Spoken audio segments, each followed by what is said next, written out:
वृंदावन से द्वारिका फिर पैदल गई हैं। दोनों कृष्ण की भूमि है ना, एक उसकी लीला की भूमि, एक जहां उन्होंने राज किया। तो मीरा दोनों जगह जाती हैं। आप सोच सकते हैं कि कितने कष्ट उन्होंने झेले होंगे। शरीर की दृष्टि से कमियां, कमजोरियां, कहीं पैदल चली, कहीं किसी रथ में जगह मिल गई, कभी घोड़ा की सवारी मिल गई, कभी कुछ नहीं मिला, और सब तकलीफ सहती है, लेकिन हरि नाम स्मरण करती रहती है। उसके लिए एक आज़ादी है कि अब उसको कोई रोकता नहीं, कोई टोकता नहीं है। वो जब चाहे भजन करे, जब चाहे सत्संग करे। हार श्रृंगार सब छोड़ दिए, जोगनी का वेश बनाया और पैदल पैदल चलती है। जहाँ बैठती है एक तारे से गीत गाती है, मस्ती से जी रही। दुनिया देखेगी कहेगी लो महारानी गलियों में घूम रही है नंगे पांव, क्या हाल हो गया उसका। पर कोई मीरा का हृदय टटोल के देखे, क्या वो दुखी थी? श्री रामचंद्र महाराज का जीवन लेते हैं। 14 साल का वनवास, अपनी ही माँ मांगती है। पिताजी कहते बेचारे कुछ बोल ही नहीं पाते क्योंकि वचनों से बंधे हुए थे। और श्री राम अपनी नव विवाहिता पत्नी को लेके, भाई को लेके 14 वर्ष जंगल में। आप लोग तो गए नहीं होंगे ना, अयोध्या ना चित्रकूट। जाओ, जरूर जाओ। आज भी चित्रकूट में, प्रयागराज से अगर आप चित्रकूट जाते हैं तो मीलों मील तक कोई गांव नजर नहीं आता। पहाड़ है, धरती बहुत उपजाऊ नहीं है, बड़ा घना जंगल है। आज की तारीख में बहुत से डाकू भी वहीं पे रहते हैं, बहुत गरीबी है। और सोच के देखिए, हजारों साल पहले जब श्री राम अयोध्या से निकले और फिर कहाँ कहाँ घूमते हुए, और फिर सीता जी का हरण हो जाता है और फिर पता नहीं चलता वो कहाँ है, वो कैसे कैसे घूमते हैं, भटकते हैं। फिर मदद लेके सुग्रीव और हनुमान की, और कैसे कैसे, कितनी मुश्किल परिस्थिति राम की। पर श्री राम क्या दुखी हुए? क्या उन्होंने शिकायत करी कि मेरी माँ कैसी है, सुतेली बुरी? क्या उन्होंने शिकायत करी कि मेरे पिता के बल में कमी रह गई, तभी वो अपने स्त्री की बात मान गए? राम कोई शिकायत नहीं करते, कभी रोते नहीं, कभी कष्ट में नहीं, कभी आहें नहीं भरते। इसीलिए श्री राम पूज्य हैं। एक रात पहले राजा होने वाले हैं और सुबह ही सुबह में वो बनवासी का वेश बना करके जंगल की ओर चले जाते। कितनी मुश्किल परिस्थिति। राम से अच्छा कौन होगा? पर क्या राम रोते हैं ना? क्या सीता रोती हैं? क्या लक्ष्मण जी रोते हैं? शुरू लक्ष्मण जी को गुस्सा बहुत आया है, लेकिन उसके गुस्से को श्री राम ने शांत किया। बोले ना, वचन देना एक क्षत्रिय का धर्म है, उस वचन का पालन करना भी उस क्षत्रिय का धर्म है। जिस परिस्थिति में भी वो वचन दिए गए उसका पालन करना। मैं उनका पुत्र हूं, तो उनके यश और गौरव के लिए मुझे उस वचन की पालना करनी चाहिए और मैं करूंगा। तुम्हें कष्ट है तो रह जाओ यहाँ पे। उसके बाद लक्ष्मण एक बार नहीं बोले। हम दुखी और सुखी हमारी बाहरी परिस्थितियों से नहीं होते हैं, हम दुखी और सुखी अपने मन की वजह से होते हैं। मुझे याद है हम लोग जबलपुर गए थे, और जबलपुर से नर्मदा का दर्शन करने गए तो वहाँ ना वो नाव चलती है। नर्मदा में एक सेक्शन चलता है, बहुत सुंदर, संगमरमर के पहाड़ हैं, बहुत सुंदर, और उसके बीचों बीचे जो नर्मदा है वो बहती है। हमारी जो बोट चला रहा था वो मल्लाह, वो नाविक, इतना खुश दिल आदमी, उसके कपड़े, उसका काम बता रहा है, पैसे इतने नहीं हैं उसके पास, लेकिन उसकी आंखों की चमक, उसकी बात करने का तरीका, उसका वो चुटकुले सुनाना, और वो जो कमेंट्री उसने हमको रनिंग सुनाई है वो पतवार चलाते हुए, हम लोग हैरान थे, खुश थे, प्रसन्न थे कि हमारा भारत देश कितना अनुपम है। ये शहरों में रहने वाले लोग हजारों रुपया खर्च करके, क्या बोलते हैं उसको, something to do which brings glow to the face, and the face looks very lustrous, हाँ, कोई होगा भैया, कुछ ट्रीटमेंट होगी, डर्मेटोलॉजिस्ट करते हैं। और ये आदमी इन हिज अर्ली 30s, और वो बोट चला रहा है। क्या चमक है उसके और क्या उसकी आंखों की वो जो ऊर्जा है, उसके बोलने का ढंग, उसके गाने का ढंग, उसका हंसना, उसका हम लोगों को हंसाना। और बड़ा मुश्किल काम है पतवार को चलाना, पर वो उसको उल्टी धार भी चल रही है तो भी वो हंस रहा है, बात कर रहा है, खुश हो रहा है। और वहीं पर एक माता मिली जो छोटी छोटी मूर्तियां बेचती है, शिवलिंग बेचती है। ऐसे अभी वो दुकान लगा रही थी, मैंने उसको पूछा, नमस्ते करी, मैंने कहा माँ नमस्ते। तो वो बड़ी खुश हो के कहती नमस्ते नमस्ते, अरे आप आ जाए हो। मैंने कहा जी आ जाए। अब वो ऐसे बात कर रही है जैसे वो मेरी मौसी लगती है, अधिकार से। आज ही आए हो? हाँ आज ही आए हैं। मैं क्या कर रही है? बोली दुकान लगा रही हूँ। मैं कहा लोग आते हैं लेते हैं। अरे ले ले तो ले ले, नहीं ले तो नहीं ले। मैंने व्हाट अ स्वैग, ले ले तो ले ले, नहीं ले तो नहीं ले। मैंने पूछा माँ गुजारा अच्छा हो जाता है? अब ख्याल रहे ना, उसकी घिसी फटी साड़ी मुझे दिख रही है, उसके पाँव में रबड़ की चप्पल है, बिवैयाँ पाँव की फटी हुई हैं, हाथ उसके दिख रहे, सख्त के कभी पत्थर भी कूटे हैं उन हाथों ने। मैं पूछा, मैं माँ आपका गुजारा ठीक से हो जाता है? वो कहती राम जी की बड़ी कृपा है, 2 रोटी खाने को मिलती है, राम जी की बड़ी कृपा है। ये मर्सिडीज और जैगुआर में बैठ करके 2-4 करोड़ के लिए तरस रहे लोगों से वो माता मुझे ज्यादा प्रसन्न, ज्यादा खुश और ज्यादा संपूर्ण दिखाई दी। पैसे से खुशी नहीं, कहने की बातें हैं। एक ने कहा लो कौन कहता पैसे से खुशी नहीं, हम 5 स्टार में जा सकते, हम ये कर सकते, हम वो कर सकते, हम स्विट्जरलैंड जा सकते, हम वहाँ। अरे भाई तुम स्विट्जरलैंड जाके पहाड़ों में टकरे मारोगे क्या? क्या करोगे स्विट्जरलैंड में? ये जो जाते भी हैं ना, मैंने उनके भी हालत देखे, पूरे समय वो ना मल्टीप्लिकेशन और डिवाइड करते रहते, कितने पैसे, कितने यूरो में पानी की बोतल, बोले 2 यूरो में। कहते यार सामने नदी बह रही, यहीं पी लो। वहां जाके गरीबी अपनी और दिख रही है, और वो अपना कोई फिल्मी सीन वहां जाकर के बनाने की कोशिश कर रहे होते, किसी पहाड़ पे पत्थर पे खड़े होके कि फोटो अच्छी आ जाए, बाहें खिलार के, और अपनी मोटल्ली पत्नी के साथ पोज बना रहे होते। बनाने बनाने में दोनों गिरे पड़े थे नीचे।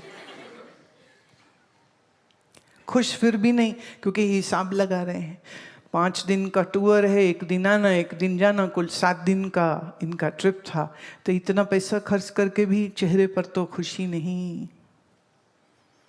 और इस माँ के चेहरे पर प्रसन्नता है, खुशी है। ये राम जी की कृपा है, राम जी की बहुत कृपा है। अब आप लोग तो सब बोलोगे ना क्या कृपा है, आप कहोगे क्या कृपा है, क्योंकि कृपा तो तुमको गाड़ियों में दिखती है, कृपा तो तुम्हें बड़े बंगले में दिखती है, डिजाइनर कपड़ों में दिखती है। तुम्हें मन के अंदर जो शांति, जो सुख, जो आनंद, वो किसको चाहिए? वो थोड़ी चाहिए, वो रहने दो, उसकी कोई जरूरत नहीं। इतनी इच्छाएं, वासनाएं, जीवन छोटा सा, फिर एक दिन आता है शरीर मर जाता है, पर मन जिंदा है ना। मन की वासनाएं फिर धकेलती हैं उसको, फिर एक नया जन्म, फिर वही नैपियां पहन के पड़े रहो,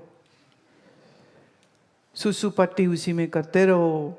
फिर धीरे धीरे दांत आएंगे, फिर धीरे धीरे चलना सीखो, फिर वापस जाओ किंडरगार्टन, फिर वापस नर्सरी में, फिर प्राइमरी में, फिर सेकेंडरी में, फिर हायर में, फिर कॉलेज, फिर वही वासनाएं, मैं ये कर दूं, मैं वो कर दूं, मैं ये कर दूं। 63 तक फिर छुट्टी, चलो आ जाओ फिर गेम अगेन। वो सांप सीढ़ी होती ना, लास्ट सांप का वो जहर कहाँ आता है?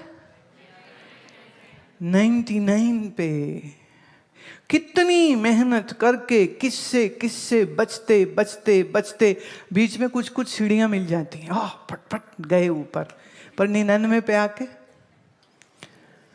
बैक टू पवेलियन, वहीं जाओ जहां से शुरू हुए थे। तो मनुष्य के जन्म की स्थिति यही है, बस यही वो करता रहता है बेवकूफी, जब तक वो इस साइकिल को तोड़ नहीं देता। साइकिल को कैसे तोड़ेगा? जब वो वासना शून्य होगा, जब इच्छाओं से रहित होगा, जब वो विवेक को प्राप्त होगा, जब वो सत्य असत्य को समझेगा, और सत्य की प्राप्ति करने पर ही ये चक्र खत्म होता है, नहीं तो ये चक्र कभी खत्म नहीं होगा। It started from God knows when, and it will go on until we can't say कि कितने और जन्म हो जाएंगे, क्या मालूम ना। ये मुस्कान अहमदाबाद से जी लिखती हैं, ये सुबह भी मैंने पढ़ा, मज़ेदार है। आश्रम से जुड़ने से पहले मेरे मन में सन्यासियों के लिए ये धारणा थी कि वो हिमालय में रहते, किसी से बात नहीं करते, केवल तपस्या करते हैं, दुनिया से लोगों से कट के रहते। पर यहाँ आकर के जाना कि सन्यासी का यह मतलब बिल्कुल नहीं होता। तो ऐसे कौन से मोड़ पे पता चलता है कि उनको सन्यास लेने का वक्त आ गया, और उसके बाद उनके जीवन में क्या बदलाव आते हैं। एक साधु और एक सन्यासी में क्या फ़र्क होता है? पहली बात तो ये है कि थोड़ा सा सुबह मैंने ये बिना प्रश्न उठाए ये बात तो थोड़ी की है, पर फिर भी थोड़ी और करते हैं।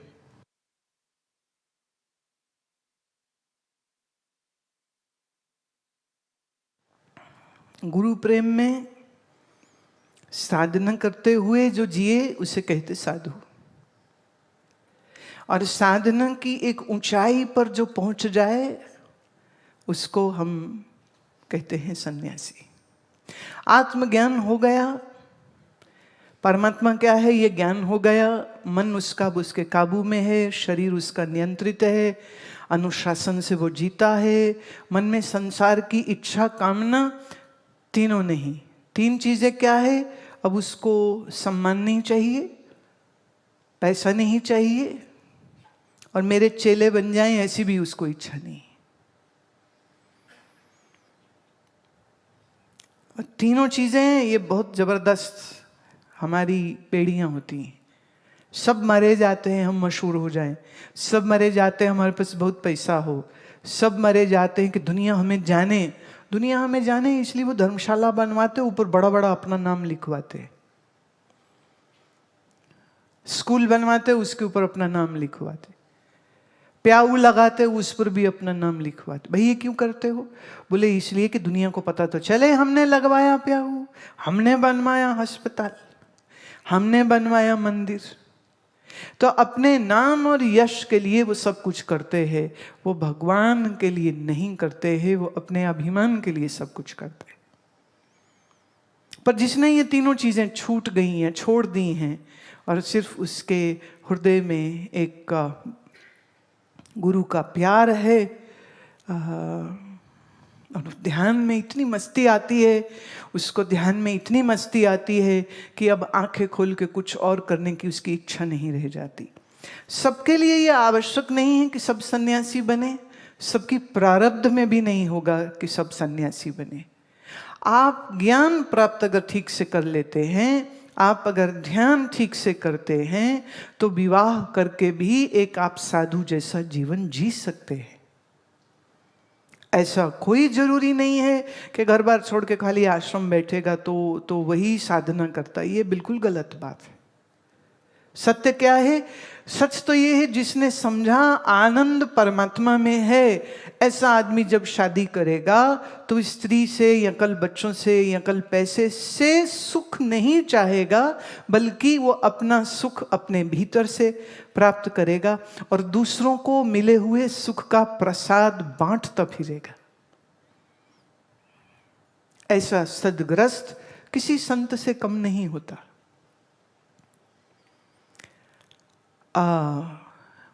सीता मैया पैदा होती हैं किसके घर? राजा जनक के।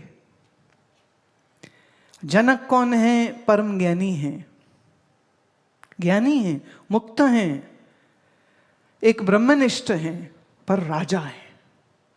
उन्होंने राजपाट छोड़ के वो बाबा जी बन के हिमालय नहीं चले गए, वो राजा ही रहे हैं। पर राजा रहते हुए भी उनके अंदर ये बोध जग गया कि सर्व संसार मेरे अपने मन की ही प्रोजेक्शन है, माया है। इसलिए राजकाज करते हुए पर भी वो बिल्कुल निष्प्रहा, शांत, मन के विजयी, लोभ लालच और प्रतिष्ठा की भूख कहीं नहीं है उनको। और याद रहे, जब श्री राम और लक्ष्मण ऋषि विश्वामित्र के साथ उनकी सभा में पहली बार जब पहुंचे हैं, जैसे ही श्री राम ने देखा राजा जनक को, तो स्वयं श्री राम ने दोनों हाथ जोड़ करके उनको नमन किया कि मैं आज धन्य हुआ हूं कि आप जैसे जीवन मुक्त महापुरुष का दर्शन कर रहा हूं। इस संसार में ऐसे जीते जी मुक्त पुरुष का दर्शन करना कोई आसान काम नहीं। श्री राम जनक जी को प्रणाम करते। This established the point that you can be a king, or you can be a teacher, or you can be a doctor, or you can be a warrior. Once you have attained jnana, once you have attained enlightenment, then you can do all these jobs or responsibilities and duties, and yet you are totally unattached with that. लेकिन पूरा ही जीवन गुरु की सेवा में या अपनी साधना में लगा पाना, इसमें बहुत से फैक्टर्स काम करते हैं। उसकी प्रारब्ध भी है, उसकी तीव्र इच्छा भी है, या कहो उसके अंदर एक ध्यान की ऐसी अवस्था बन गई है, ज्ञान के बाद एक ऐसा मन बन गया है कि अब दुनिया की बातें सुनना अच्छा नहीं लगता।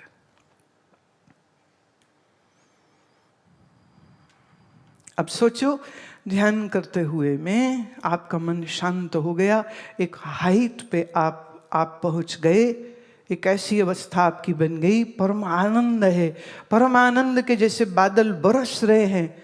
अब ऐसे में कोई कहे चला बैठ के गप्पे मारें, चला बैठ के सिनेमा देखे, चला बैठ के शॉपिंग करें, तो तुम कहोगे भाई तुम जाओ, मैं जिस चीज़ का आनंद ले रहा हूँ तुम्हें तो उसका पता भी नहीं है।